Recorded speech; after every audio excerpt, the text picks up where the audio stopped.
Erason. Avec une fortune s'élevant à 10 millions de dollars, il est un des artistes les plus populaires en République démocratique du Congo et sur le continent africain depuis plusieurs années. Principalement connu pour être une des figures emblématiques du groupe Wenge Musica, qui a donné le nom de Dombolo à la musique congolaise, et qui a fait danser toute l'Afrique. Son actif, Erason a réalisé plusieurs albums, dont plus de 10 avec Wenge Maison Mère, et 2 en solo. Il a obtenu un disque d'or avec l'album Solo Labien pour 100 000 exemplaires écoulés. Et il détient aussi Sikora, meilleur album de l'année 2000 et 2 fois meilleur artiste africain masculin.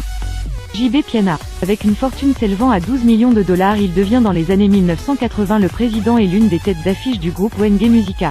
Va créer Wenge BCBG avec pratiquement la majorité des membres de Wenge Musica et devient le 3e artiste africain à remplir Bercy.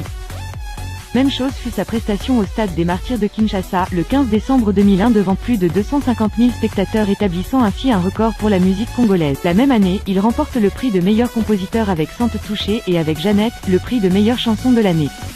Koffi Olomide. Avec une fortune s'élevant à 20 millions de dollars, il est le premier artiste noir africain à jouer et remplir la mythique salle de Bercy et considéré comme une légende africaine. Il est l'un des 12 artistes musiciens africains, le seul congolais à avoir été cité dans les 1001 albums, que vous devez écouter avant de mourir. En 40 années de carrière, Koffi Olomide a enregistré 28 albums studio pour un total de plus de 300 chansons et son travail lui a valu 7 Cora Awards. Comme Golden Star, Koffi Olomide a vraiment prouvé sa valeur en or au cours de sa brillante carrière s'étalant sur 4 décennies. Fally Ipupa. Avec une fortune s'élevant à 35 millions de dollars, il est déjà titulaire de succès internationaux avec des chansons world telles que Chaise électrique et Sweet Life. En 2015, il est nominé aux BET Awards dans la catégorie Best International Act Africa et il réalise une performance au Grammy Museum de Los Angeles. En 2018, il fait partie du classement des 50 Africains les plus influents et en février 2020, il se produit à l'Accor Hotel Arena à Paris devant 20 000 spectateurs. Réputé pour son charme et ses chorégraphies, Fally Ipupa est surtout l'artiste le mieux payé en République démocratique du Congo. Maître Gims. Avec une fortune s'élevant à 160 millions de dollars, le Congolais Maître Gims de son vrai nom, Gandhi Djuna, est un rappeur et compositeur né en 1986 à Kinshasa. Son père était chanteur dans le groupe Viva la Musica de Papa Wemba et avec son groupe Section d'Assaut, Maître Gims sort quelques titres à grand succès. En 2012, l'album L'Apogée rencontre un grand succès avec des chansons comme Baladé ou encore la chanson Avant qu'elle parte.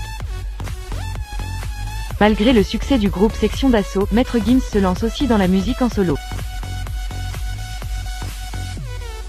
Avec son premier album, Subliminal, il enchaîne les succès et en 2012, il crée une BD en ligne et l'année d'après il sort sa propre ligne de vêtements, Vortex VX. Outre ses gains professionnels, il devrait son immense fortune à de judicieux placements boursiers et un très lucratif contrat publicitaire dans le cosmétique. Il posséderait également plusieurs restaurants à Paris, un club de football à Kinshasa et serait également impliqué dans la mode adolescente.